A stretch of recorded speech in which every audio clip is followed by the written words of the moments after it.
you go. Kevin Dupont, kick it off for us. Bruce, I'm curious about these next 2 days and the scrimmages and how you go about it. You open in a week. This is a strange time, obviously. So, what's your approach for these 2 days? And also, just on a math issue, how many guys? I've seen these 3-4 man taxi squads. How big will your roster be in the end? Well, it would be max 29, 23 plus the 6. So that would be your max. It'd be up to Donnie with cap considerations to go less than the 23-man roster. What happens to Pasta? And then the taxi squad, how's the fallout from that once we get through camp? Are we healthy? Are we not? So I think my guess is we'll be the 23 and 6, Kevin, simply because of the unknown. We'd want to have the bodies around, the ability to use those assets when we need them. But that'll be determined at the end of camp. And I think I'm going to leave that more with Donnie. He's been much more involved in those discussions on how some of those things would work, especially being on the board for the American League. He has a better handle on what's going to happen in that situation too, because you're probably balancing having players here and then having them play once they do get up and running, if they get up and running. So that's kind of what will happen with the taxi squad. After that, the next 2 days is just get into game situations for the individual. They haven't really been much of that other than what they've seen in practice the last 2 days. And, we've tried to build some of that in, but no true 5-on-5 continuous grinding against another player. So that's what we're trying to get out of it. Get game ready yourself. And then we're evaluating a couple of positions. It's been well documented at the back end. There's some openings. So specifically where they're taking a look at who's the best fit with Bergie and Marsh for the time being. Does Smith and Coyle, we like them in practice. Will they be a good duo? That's, probably it. Player evaluation, getting them ready for game situation for the most part the next 2 days. And then the last part, I guess, like I said, with Smith and Coyle, clearly building chemistry. What about Lozon and McAvoy? There's evaluation and building chemistry. Grizz and Carlo, we both know they can play in the league. Are they a good pair? So that's predominantly what we want to look at the next 2 days. We've tweaked a couple of things like we do every year. So we'll also, for the coaches' purposes, system-wise, we'll tape it and look at it after. See if we're, the things we're trying to build in a little bit, a couple of tweaks in our breakout, our neutral zone defense, how we can kind of morph and from one kind of structure to the other. How do we break out from that? So that's what we're trying to do. And will you play three period games or a couple of? I think what we're going to do is just do a 30-minute running, scrape the ice. That will be the equivalent of probably 2 20-minute stop times with 3 lines. The 60 is pretty normal for them. And then we'll use 4 goalies tomorrow. They'll each play 30 minutes. Booth will be his day off. He's been going double duty here a little bit. So that's what we're intending on doing. I think if the players basically say this is, we're fine, we're not fatigued at all, we might stretch it out a little bit. But that's the plan for tomorrow.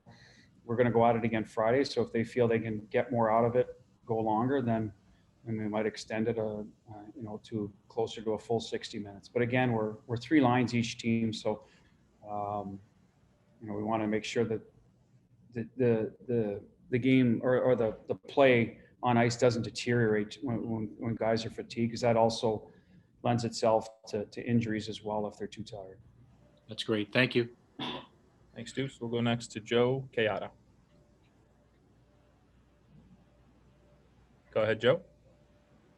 Hey, Butch. Just Joe Kayada in Providence. I know you're focused on the Boston Bruins and getting ready for the NHL season, but to have the AHL coming back in the Providence Bruins, how important is that to you for the development and evaluation of the younger guys? Hi, Joe. We need it. Like we're relying on these players, whether it's February, March, April, or May, to help us if need be. So we want them as ready as possible. The best way to get ready is to play live action against an enemy. So that it's an important part for them. They've already lost half the year. They've lost part of last year. So at this age, you know, it hurts you to not be, you know, learning and learning, you know, getting stronger, playing the game. Sometimes if you're a little bit older, sometimes a little time off helps heal the body, but those guys are not in that position. So we need them playing meaningful games. So that's why we're all got our fingers crossed that they can do it in a safe environment and get better. And if we don't need them this year, then they're that much better for next year, right? So that's just part of the development plan for us. And quite frankly, every team in this league, I'm sure it feels the same way. They want to get their young kids playing and get acclimated to being a pro. And I know it's a little different in this environment, like the learning the pro side, because you're in and out of the building quicker than normal. You're not working out in as big of groups, etc. So that part of it, you miss out a bit. On ice part of it, we'd like the players to get as much reps. Thanks. We'll go next to Connor Ryan. Go ahead, Connor. Hey, Bruce. I know you've mentioned Kevin Miller and the influence he's had on younger defensemen over the years, like Matt Grzelcyk. When looking at a guy like Jacob Zaboral, what do you think he can gain from playing alongside a player like Kevin? And what have been your thoughts on Zaboral so far in camp? Well, what he can gain is Kevin is a very intense player. He approaches practice, workouts, games, you know, with a very determined focus. So if some of that can rub off, younger players sometimes will rely on, you know, just their ability to play the game. They don't prepare as well. They don't have as a routine that helps them, you know, get through maybe times when the game isn't going well for them individually. So that's what can rub off on them, is the preparation, the focus, the effort in practice.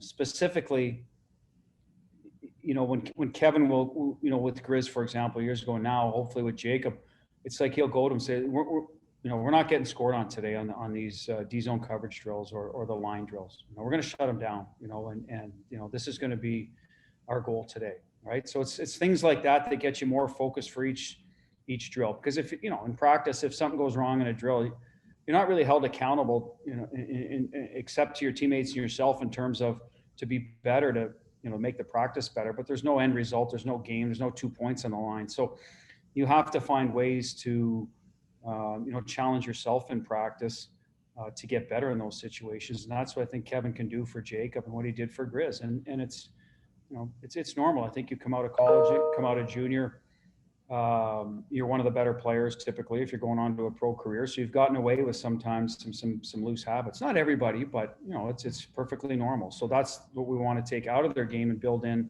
the good details and habits so that when the puck drops, you know, you're ready to go and you've kind of been through it in your head and mind. And, you know, so that's the ask of our veteran guys when they're paired with a young guy, whether it's, you know, on a forward line or a deep pair. Connor, we'll go next to Steve Conroy. Hey, Butch, how you doing? Good. But there are some key players on the last year of their contracts, Tuukka, Kretsch, Yarrow, Sean Corrali. Do you keep any closer eye on how they're feeling? Do you keep a close temperature on the room when you're in this situation? Well, I ask, I talked to Berg yesterday, as a matter of fact, after practice. We had 2 tough days. Let's kind of welcome back. Let's get at it, back to work. We don't have a lot of time.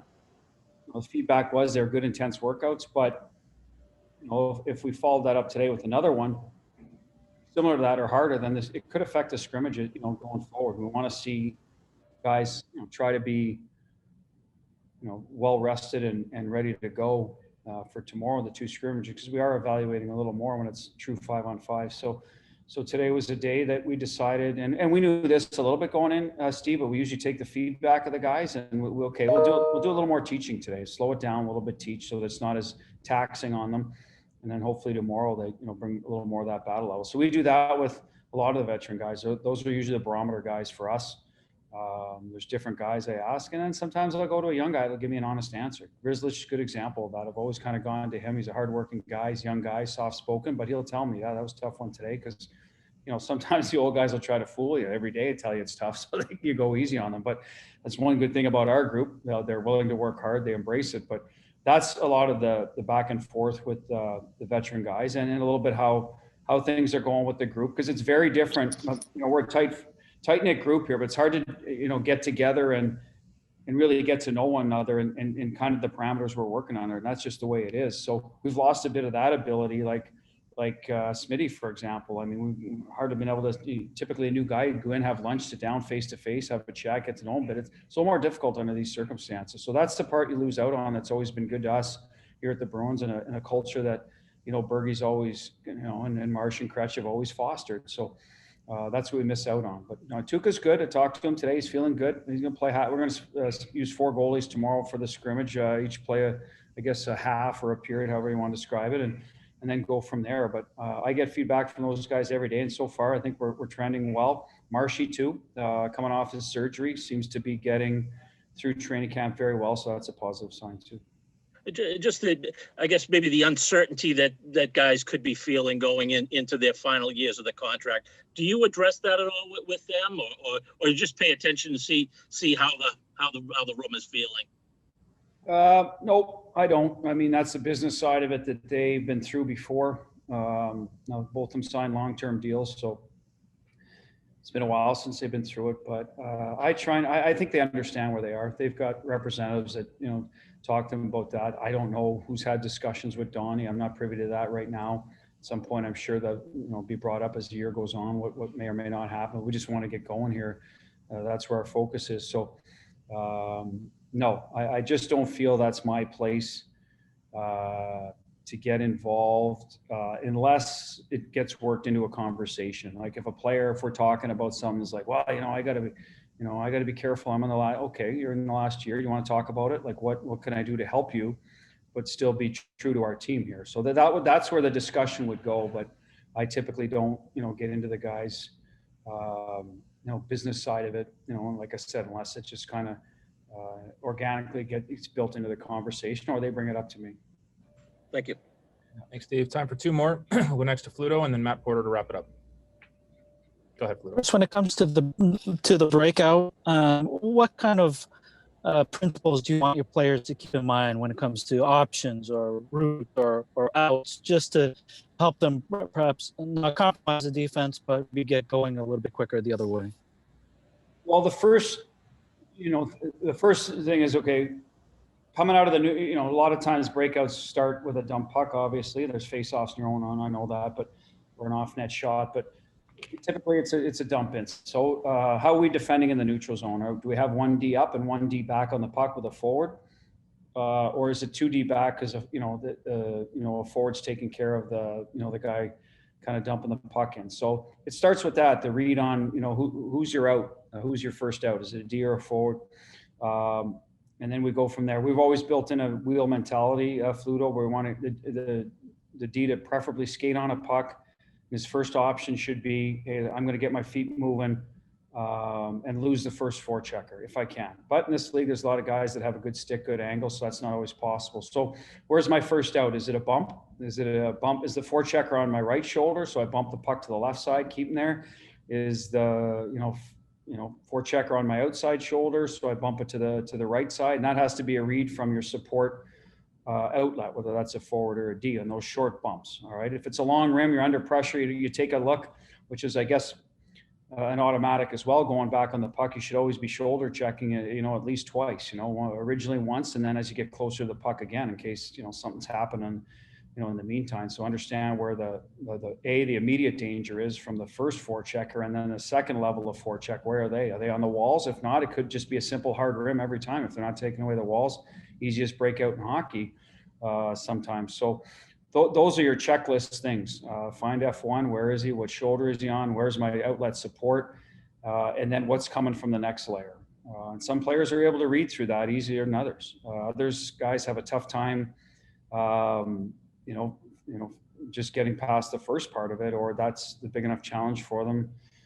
So they can't worry about the second and third layer of the forecheck. So that's predominantly what we teach our defensemen. As for the forwards, again, it's are we coming up strong side or weak side tendency? Some of that has to do with what we've talked about pregame on the forecheck that's presented by the opposition. And sometimes it's just game situation.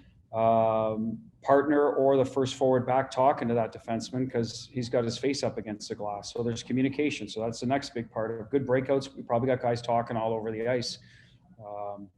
So those are the biggest things we look at with our breakouts. And it's a lot of it revolves around the first touch. If your first touch is executed well, then pretty good chance, you're going to get going. If that first touch is not a good decision or you executed poorly, pretty good chance their forecheck's going to have success. So that's kind of the biggest thing that we talk about is valuing that first touch, first pass, whether it's a 6-foot bump so that the person receiving the pass is getting in at a good spot, not in his feet or not on the yellow of the boards or on his forehand as opposed to his backhand if that's where he wants it. And we emphasize that with young guys a lot, and that starts in practice to value that part of it. So to me, that's the biggest part of your breakout is usually, are you able to execute that first pass and get going? Thanks, Bruce. Last question, Matt Porter, take us home. Thanks. Bruce, I want to ask about your fourth line. Don't want to be unfair to anybody who's, a candidate by comparing them to, previous fourth lines, but obviously, you've been able to use that fourth line as a matchup line, take some hard minutes. Curious for your assessment of the contenders now.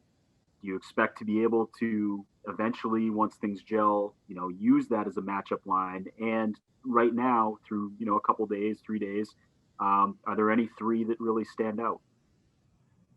Well, listen, I thought our fourth line looked good, especially with those new TD stickers on their helmet. I thought they looked terrific out there today. Barely noticed them. Well, listen, typically it's Corrali, it's Wagner. We know what they can do. And last year it happened to be Nordstrom. There was a Chari in that mix. We've had Nash, we've had Schaller. We've relied on that. It's allowed our skill guys to get a few more offensive starts. We've, addressed that. We want to do that with, using the crutches. So this year we've put Bjork over there. We feel he's got good speed, like a Nordstrom, for example, a little better ability to finish. We're hoping that we can build into Anders more of those penalty killing habits, getting in shooting lanes, a better, anticipating where the puck's going so you have a good stick. So right now, we're looking at him over there. He could move around Anders. And from there, it could be a Frederick that moves in there. A good way to get, yourself acclimated to the NHL. But in our situation, you also have to be able to play good defensive zone minutes against good players, because that's what we're trying to entrust or that's the trust we're trying to build with that line and build into their game. We've been able to do it. Crowley came into this league as a young guy, did it. Like I said, there's been different guys. Achari come in. Now it might be Bjork, it might be Frederick. We know Wags has done it. He's done it for years. So that's a little bit of our philosophy there, and we don't want to change that. But if the players aren't able to do it because they're not ready or for whatever reason, then we've got to look at building different responsibilities in that fourth line. Then it could be more physicality. It could be more strictly, penalty killing guys. Like there's a lot of different fourth line makeups around the league. Ours has always been, we want to be stout. We want to be able to play good, solid hockey. We want to kill. Puck possession in the O-zone. I think that's what hurt us last year a little bit in that line. They weren't able to keep pucks down low against good lines in the other end as long as they did previously to sort of frustrate that group. So that's the other part of it. That when you have a fourth line is, be able to, sort of wear the other team down and leave a good puck for the skill guys coming over the board. So we're certainly looking at, an opportunity there. Like I said, Nordy was there last year. We're looking at different guys. Anton Bleed would have been that mix, maybe a Kuhlman, but unfortunately they're not able to participate right now. So it's a little more the other guys I mentioned.